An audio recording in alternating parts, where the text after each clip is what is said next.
year and a half ago, maybe a little less, I had an experience that forever changed the way I think about anxiety and stress. And I have to tell you what it was like. So I got some information from somebody that was very disturbing, very alarming, very distressing. And it just like hit me. And it was like lightning struck my lungs. And I suddenly couldn't breathe. And I was gasping for air. And I was just in a total state of shock and fear and worry and anxiety. My goodness, I have a lot of compassion for those of you who experience anxiety attacks frequently or have them more often than I do. So that was the first time I've had one in probably 20 something years. And it just caught me off guard and it was very scary. And I want to express compassion to you out there who experience anxiety attacks and maybe have them frequently, because it really is a terrifying experience. And something that I really learned from that was how my physical well-being was completely changed in an instant because of some information that I had received, some distressing news. And in the moment of getting that news, I think at the heart of it was a concern that I couldn't fix this problem, that I had no way to get through it. There was no solution, and everything was going to end. It just felt like the world was about to end, and there was no way to get through it. Now, that is a really intense reaction to getting some distressing news. Something is upsetting.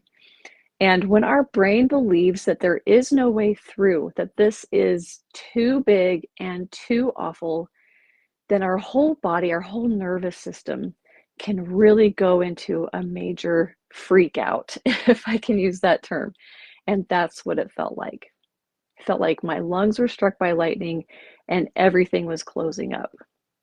And it was really intense. And what I want to share today is thinking about how the way we perceive something with optimism or with despair, how that is going to change the way we feel in our body, the way that our nervous system is functioning, and how we believe we can go forward. I don't shame or blame anyone who experiences anxiety to that degree of having a panic attack.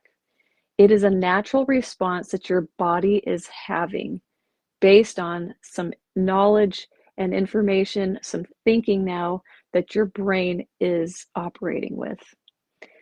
So when I had this experience, I really thought that I was in a terrible bind. I did not know how I was going to get through it. And so I had zero optimism.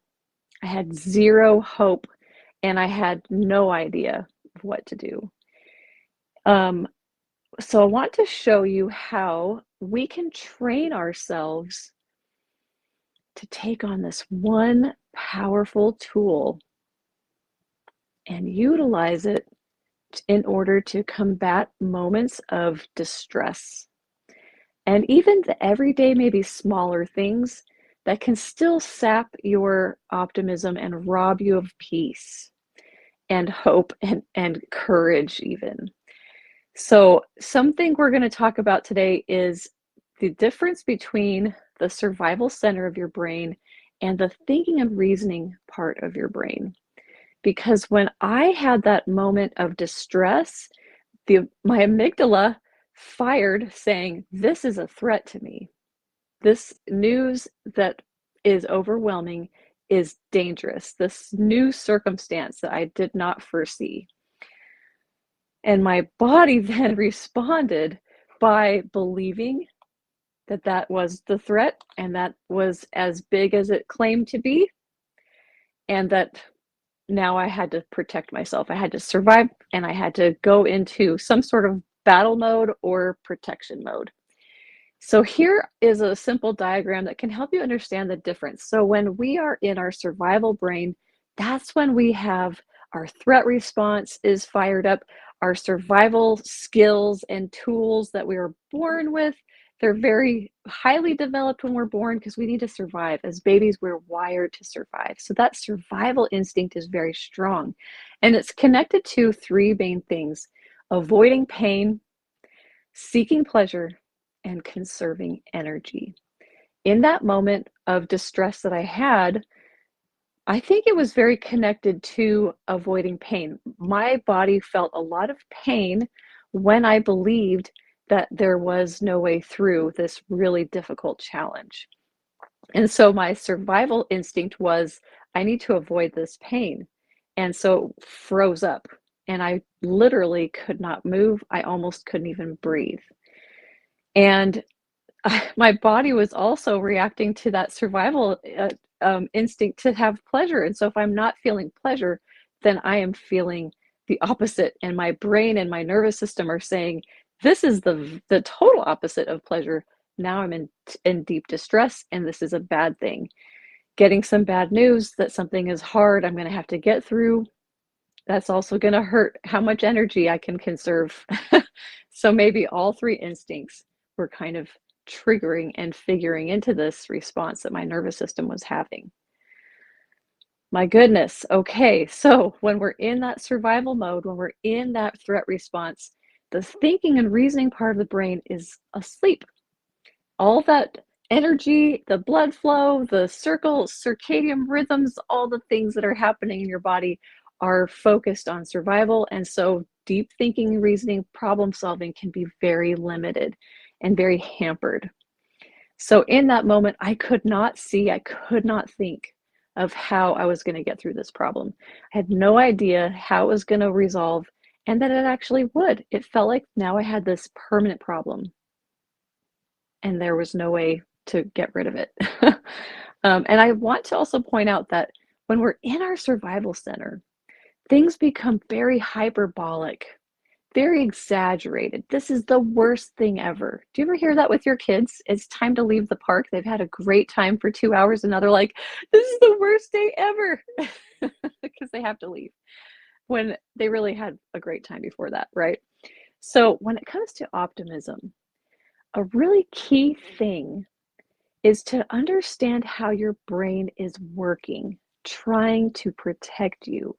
So your brain is going to look for, naturally, the worst case scenarios, the things that we have to be protected from or fight against. Your brain is going to operate in that context of the worst case scenario, things are going badly, this won't resolve, there's no answer, no solution. And that's all there to protect you so that you can then fight something, you can avoid something, or you can play dead and pretend like it's not real. Okay, but that's not going to help you to work all the way through the problem. That response is a natural gift to be able to give you at least a first response of, I've got to protect myself. I'm not just going to be, throwing all caution to the wind. It's really important that we do have a sense of self-preservation. We need that. That helps us to avoid, unending numbers of problems and pains and sufferings and injuries, right? When we do have that sense of, I've got to protect myself. But when there's something challenging, we don't want to stay there. We don't want to stay in our survival state to where we can't really think, we can't plan for the future, we can't see possibilities. So to be able to turn this part of the brain on is paramount to handling challenges and just looking at life with more optimism. So here's the difference. When we're in our survival brain, our brain is saying, there's no way through this. I can't, it won't, it shouldn't, there's no way. What we want to do is stop focusing on what can't be good, how this can't resolve. We want to shift into, how can this resolve? How can I work through this? How can I find an answer to my problem? How can I be strong and resilient while things are just kind of going to work themselves out? Or what do I need to actually do so that the problem can resolve sooner? And maybe even in my best interest. So that's the question that I want to help you install today.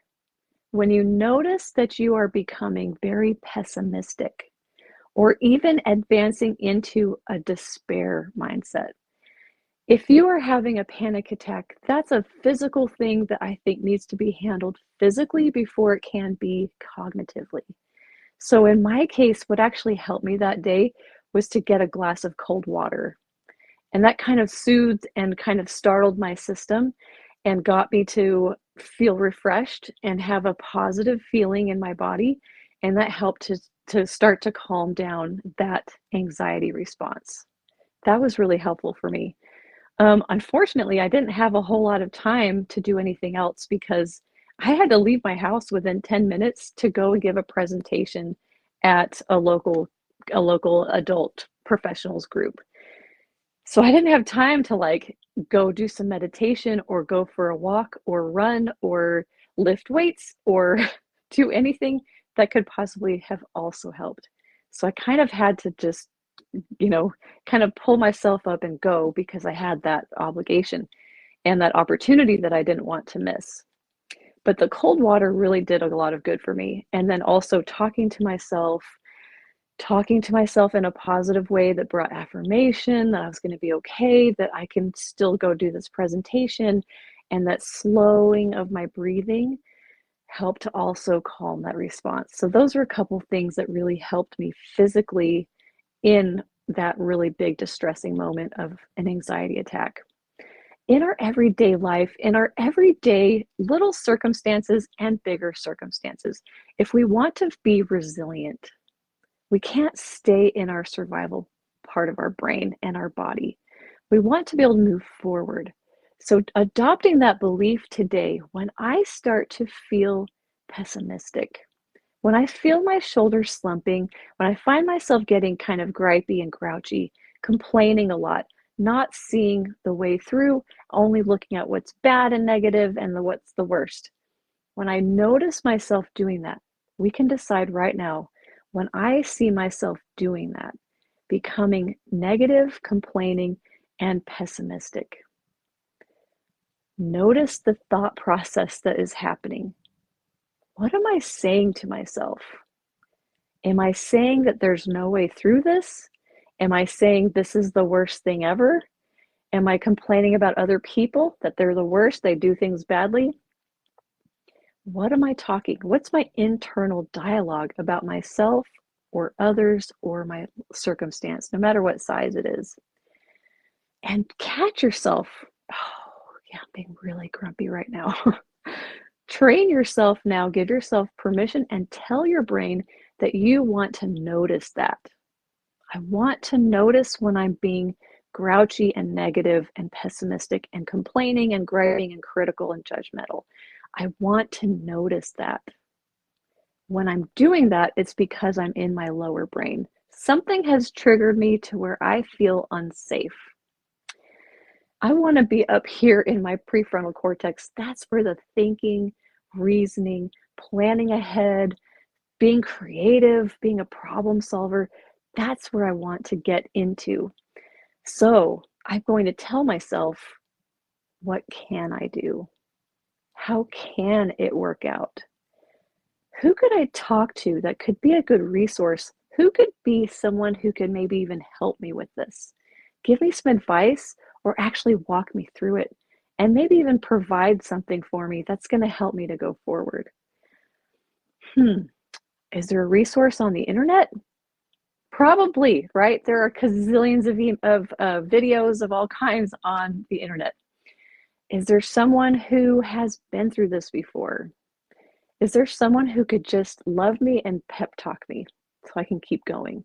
There are many things that we finally discover we can do, ways that we can handle something, and instead of feeling despair and gloom, we can start to feel a little bit of hope. Okay, there's going to be a way through. This won't last forever. And if it takes a long time to get through this and resolve it, I'm going to still live my life with joy. Even though I have insurmountable problems sometimes, I'm going to live my life in a joyful way. I'm going to still show up to others and be kind. I'm going to be encouraging. I'm going to be supportive. I'm going to cheer them on. Even when I just really could use some cheering on, I'm still going to give that to other people. What if I did that? Instead of looking for what I cannot do, I'm going to look for what I can do. And that is what is going to make all the difference when you're facing something that's challenging. What can I do? There is a way through. There is a way to handle this. It's going to be hard. It might be really messy for a while. This might be a really heavy burden I have to carry till it's paid off or resolved or healed from or whatever it might be, right? But when we believe that I can do something about it, we don't feel that level of heaviness anymore. And we stop complaining and putting our problems on other people and blaming them for it. And we start to take responsibility for what we can do and what our part might be in the problem that we probably created.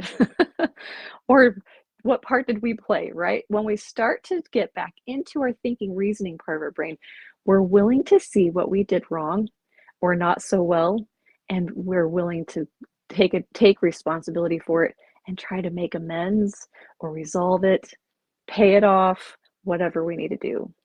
Fix it, clean it, declutter it, scrub it. So when you think about the things that are challenging your life that you're complaining about a lot lately, what are those things? And are they connected to one of these three survival instincts?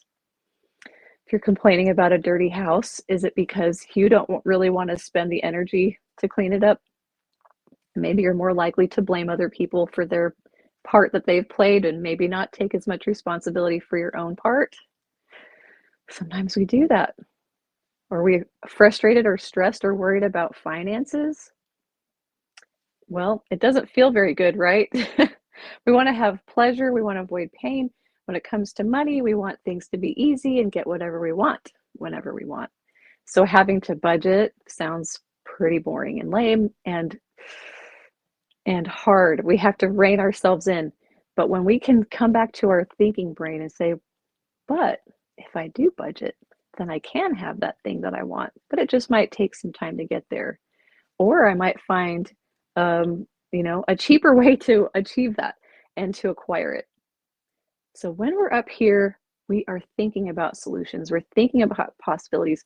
We're willing for something to take time to get, take time to do, take time to accomplish. We're willing to set ourselves into a pattern that we can just keep marching along until it's done. So what a gift you can give yourself. That's how you can fuel and inspire optimism in your own life. Instead of only looking at what's wrong, how I'm not being served right now, we can look for how can I resolve this? How can I influence this? How can I still maintain my values and character traits that I really value in myself and others, even during the hardship? I can see how to still be kind. I can see how I can still be a source of light to other people. So as you go forward, I want you to think about how you can install that belief. I don't have to be miserable. I don't have to be cranky about this situation. I don't have to look for only how things are going badly. I get to choose to see how things are going well. What's good enough? What can I still celebrate in my life? Now, the trick to actually shifting from your survival brain to your thinking, reasoning brain, it's not that easy sometimes, right? When I was having a real panic attack, I couldn't just think my way out of it. I had to take care of my body. My body is part of the answer. It's part of the response. It's part of the signals and warning signs that my brain and my nervous system are trying to give me. So my body, as a precious gift, needs to be cared for. If I'm going to move out of survival mode and grumpy, grouchy, gripey, judgy, and into optimism, calm, patient, resilient, long-suffering, and optimistic, all those wonderful things, we need to have a regular plan of how we're going to take care of our body and allow our whole system, body, muscles, heart, lungs, um, our digestive system, our brain, our nervous system, all the components to work together for our good. And here are 5 keys, and I love to share these keys because when you are taking care of your body, you're also taking care of your nervous system, which means you're also taking care of your brain, which means you're more likely to be able to control and guide and manage when you go into survival mode and you're able to bring yourself back up into safety and into the higher brain and be thinking and reasoning and see ahead and plan and just feel hope that things are going to work out. I'm going to find a way and I'm going to be strong and resilient until it resolves. And it might take a while, but that's okay. When I'm living my life with that joy and that optimism and that hope and that bigger, expansive thinking, life is so much better. Everybody has a lot of challenges, and we don't have to let it hold us down and just sap all of our joy and take it all away. We can have really hard, heavy things and still find joy in our lives. So as we take care of our bodies with sleep, okay, you need sleep. If you are sleep deprived, you're maybe making poor choices about how late you're staying up, um, and not getting enough rest, and not allowing yourself to take a break when you feel like you're overdoing it and depleting yourself. If you don't allow yourself time to sleep or rest, you're going to make it harder for yourself to be resilient, period, right? Also, we need to have sunlight. We need to get out in the sun. We need to have good nutrition. I was just blown away. I was watching a masterclass on gut health the other day, and I never knew that our gut actually produces serotonin, which helps us to regulate our emotions. So if you're feeling very out of regulation with your emotions, you're having a hard time bringing yourself out of survival mode where you're maybe angry or irritated or frozen or anxious, you're having a hard time getting yourself out of that. And the thinking part is not really helping. The mindset work is not really doing it for you. Consider how you eat. If you have a healthy microbiome in your gut, you're more likely to produce serotonin, which helps you to regulate your emotions. So eating those leafy greens, fresh produce, that's actually going to help your brain and body and nervous system and your mental health, your emotional wellness. I was blown away. I always thought all the neurochemicals were produced in your brain, but they're also produced in your gut. So what you eat is so important. What you're putting in there, is it really helping that microbiome to flourish?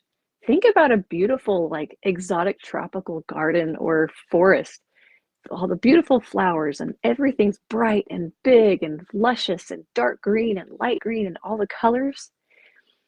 And there's so many different varieties of plants and, and flowers and leaves and trees. Think about that variety. We need that kind of variety in our nutrition to support our emotional health by feeding it into our body that way. So when you're eating throughout the week, notice how much are you eating that's fresh produce?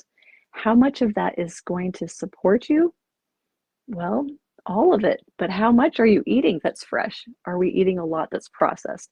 That can diminish your microbiome and diminish your ability to produce these neurotransmitters that then regulate your emotions. So fascinating. So our bodies are incredible. We have so many tools available to us. Are we willing to do it? If we get back up here by nurturing our bodies and taking care of our nervous system, then it starts to feel really good to take care of ourselves. And we want to do it, and we kind of get into a healthy cycle to where we want to exercise because we also need movement, and we also want to be around other people. We want to be around people we love, and we want to express love to them.